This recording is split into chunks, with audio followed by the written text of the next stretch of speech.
Sangeeta films production को सुनने के लिए सब्सक्राइब करें और बेल आइकन दबाएं। बोला बोला बाबा बासुकीनाथ की जय हो। साधना recording studio Narkatiya.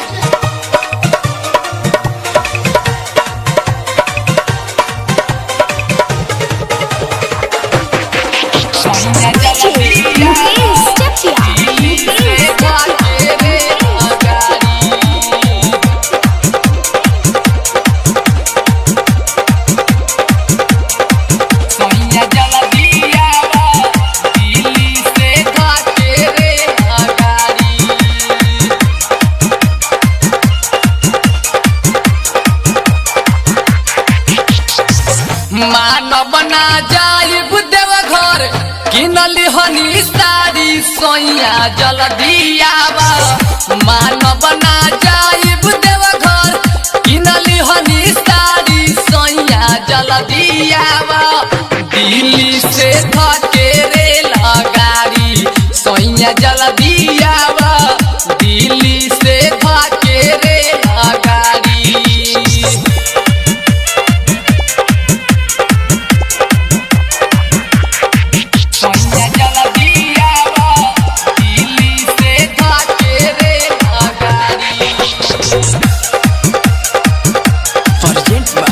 Sangeeta films production.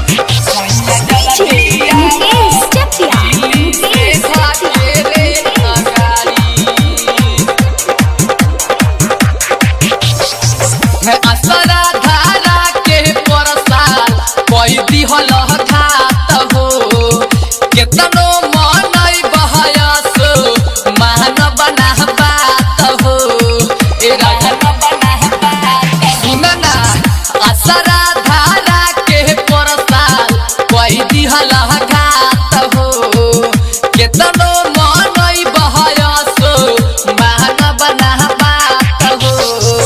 जलवा चढ़ाइब जाई के शिव के दुआरी सोइया जल्दी आवा। दिलिया से धके रेलगाड़ी राजा जल्दी आवा। दिलिया से धके रेलगाड़ी। Present by Sangeeta films production.